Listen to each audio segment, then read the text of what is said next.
Welcome everyone, Dylan Gemelli here today with a brand new video for you. So today we're going to talk about NPP, Nandrolone phenylpropionate. But before we get into that, I have to reiterate that I am not a doctor. These videos are for your entertainment purposes only. I'm not insinuating, advising, nor condoning you to use any of the things that I discuss, and anything that you take from this video and information you get and how you use it is completely and utterly up to you. So, NPP. Well, the first thing we know is that it's the short estered form of Decadurabolin or Nandrolone decanate, whatever you want to call it, however you want to say it. It's the same thing. So, it has a small ester base, and it's known as NPP for short. Now, it's never achieved the same popularity as Deca has, and there's a few reasons why. Primarily because the decanate formula before was easier to buy. Now it's really, you can get whatever you want out of UGL, but these days, since it's being produced more often, there are far more people that use it than they did, back in the 80s, 90s, etc. Now, it's made in underground labs because it's not legal in America and many other parts of the world. So it's not as easy to find as Deca, but it's certainly a lot easier than it's ever been. A lot of people like to use it because they don't have to run it as long as Deca, and people prefer shorter cycles and things of that nature. So basically NPP offers a lot of performance enhancing benefits, therapeutic benefits. Now, aside from testosterone, the hormone known as Nandrolone is the anabolic steroid which is most prescribed by doctors. Now, the decanate formula is the commonly prescribed form because NPP is just not prescribed at all because it's not legal. Now, people who use Nandrolone tolerate it very well. This isn't to say that there is no risk of side effects. It's an anabolic steroid, and I've done the video on Deca, so we do know there is side effects, which I'm going to get to in this video. Now, let's talk about some properties of NPP. All right, first, let's look at the trait and functions of it. In terms of its scientific structure, it's an androgenic steroid of the 19-nortestosterone type. So when the 19 NOR classification applies, it basically means that a testosterone hormone structural change has actually taken place here in the 19th position. So the change is that the actual hormone's carbon atom has been eliminated in position number 19. So when this change is made to testosterone, then Nandrolone is created. So when a short ester called phenylpropionate is then added to the change formula, Nandrolone phenylpropionate, or NPP, is then created. Now, in terms of how it functions, it's just the same as Nandrolone decanate. Each one is made from the same hormone as the other, but with NPP, the half-life is a lot shorter and the burst of Nandrolone is a lot bigger post-injection. Now, if you're interested in keeping your blood levels stable, then you're going to have to inject NPP more than you'll need to inject Nandrolone decanate, at least every other day or every 3 days. Now, in terms of how NPP is going to compare to testosterone, it's more anabolic but not by much. So to put it in perspective, testosterone has a 100 rating, right? And NPP is going to have a 125. So it's not like a crazy significant difference, but there is a difference there.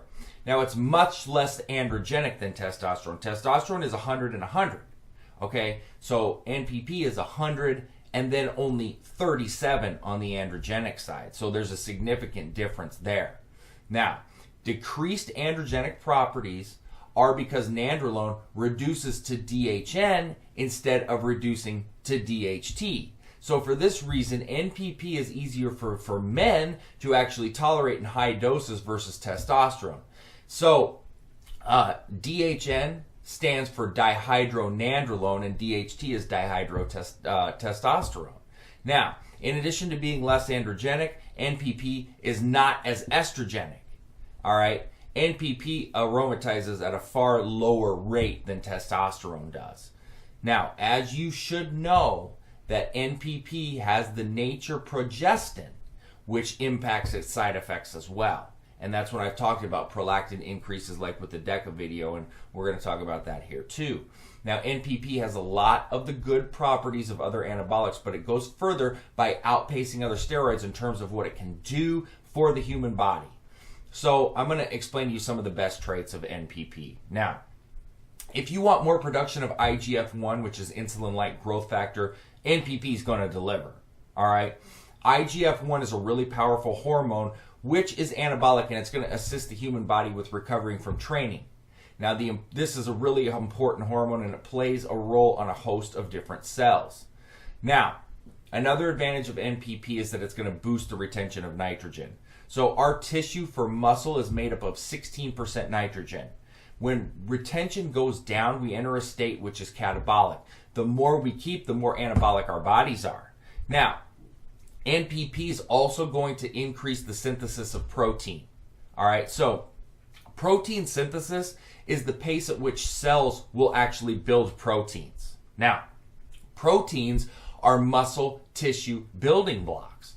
So NPP is also going to boost our counts of red blood cells. Now, these cells deliver oxygen to our bloodstream. So when red blood cell production rises, our muscular endurance increases, and we then recover with a lot more ease than ever before. Another positive aspect of NPP is that it's going to boost the synthesis of collagen and the content of bone minerals. So if you want stronger cartilage and bones, as well as the capacity to recover from problems with bones and cartilage, then this anabolic steroid is going to be helpful.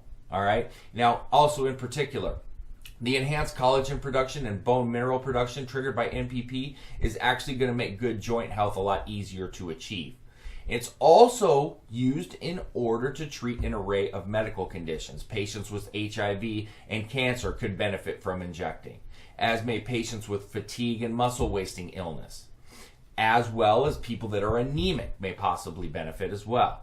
Other examples of conditions that could be treated with NPP include breast cancer, anemia, pituitary dwarfism, serious burns, ulcers, mental developmental problems in children, and osteoporosis. While it does offer benefits to a lot of different types of patients, it's typically prescribed to people that suffer from anemia, AIDS, or HIV. It's quite successful in terms of improving patient outcomes, and in other parts of the world it may be prescribed for other types of illnesses in addition to the ones it's used to treat in the USA. All right, now let's talk about some of the effects. All right, so now you know the main properties of it, so we know its key traits and functions. Now I need to share with you about how NPP helps performance athletes. That's most of the people that fit into this category of wanting to use it in the first place. Obviously, we know that Deca and NPP being the same thing is great for bulking and adding size and strength. If you want a mass builder, all right, this is going to be one of the first ones that you ever pick. You know, it's quite fast acting, and growth isn't going to be like D-ball where it's just like boom, boom, boom. You know, the first 2 weeks you could put on 10, 15 pounds, a lot of water weight. It's not like that, but you're definitely going to be able to add a lot of size and a lot of strength. Now, you got to understand, you got to consume enough calories. Your weight training's got to be on point. You can't just start taking this and hope that it just starts working and you're just going to gain a ton of weight. There's things that factor into that, all right? If you eat properly, you're going to get maximal benefits from it. You might actually find, too, and this is really awesome, this is why I love it, is that you can actually lean out while gaining size. And recovery and training injuries are going to be a lot easier to recover from as well. People use it a lot in cutting cycles. It's more renowned as a bulking steroid, but it definitely is used in cuts and recomps as well. It's going to help to keep you from losing lean muscle mass, because a lot of times when you are cutting down and you're losing weight, you're losing muscle, but NPP is going to actually help to keep muscle mass loss mitigated, all right, at a minimum or non-existent. If you want some joint discomfort relief, NPP is going to be right for you as well. All right, it is really, really commonly used, and you're going to see just as many people using it to help with joint issues, just as you are for bulking and adding size and strength. I mean, it's prevalent out there. You can go on any forum and read about it and search it out. You're going to see tons of people using it for bulking and things like that, but you're going to see tons of people using it to help to kind of help control, treat injuries, things like that with joints, tendons, ligaments. But, you know, we do have to talk about side effects. I can't make this sound like the biggest bowl of cherries ever with no problems, because there are side effects. It's not one that I sit here and tell you it has nasty side effects like other ones, because it doesn't. But there are some that you need to be aware of. It is estrogenic, all right, not to a high degree, but it can have estrogen conversion, which can lead to gynecomastia, water retention, things like that. But it shouldn't. You can control it, and it shouldn't be an issue. The risk of androgenic side effects is lower, but not non-existent. So examples of androgenic side effects, what are they? Acne, all right, hair loss. In women, virilization is a possibility. I don't ever recommend Deca and NPP for women at all. That's your choice if you want to go with that. The chances, though, for a woman when they stop using NPP or Deca to reverse virilization are good. But if you persist in using it, then the issue's likely not going to be reversed. It may negatively impact cholesterol levels, may or may not. It's definitely suppressive, and there can definitely be an increase in prolactin, and that's why a lot of people will opt to go for Dostinex or Caber or Promi when they're using it. Now, if you're running, I always tell people, if you're running an extremely low dose, 250, 300 milligrams, vitamin B6 should be plenty to control prolactin. But this is why you get blood work pre, mid, and post cycle, so you can see how your body's responding, because just because mine or someone else responds a certain way does not mean that yours will. All right, all I can give you are general numbers, but everybody's different. Now, let's talk about dosing. I always tell people there's never any need to go over 400 milligrams of Deca, so the same holds true for NPP. All right, and and once again, as I was saying, every other day or every 3 days with NPP, being it's a short ester. Just keep the dosage under control. If you abuse this, it will abuse you. If you don't abuse it, you're going to love it. You just have to respect these compounds. I've also talked about testosterone to Deca and Nandrolone and trend ratios. Everybody's different. I always tell people, if you're at a loss or you don't know what to do, just run them equal. One thing that's prevalent is you're going to have a million different answers from a million different people. What I find more often than not is that people that run test too high and Deca too low often have a lot of unwanted side effects. But then there are people that say when they run Deca too high, they have terrible libido issues and other mental blocks and fogginess and even night sweats. These are not common. This is just what you see. So that's why I always say keep them close.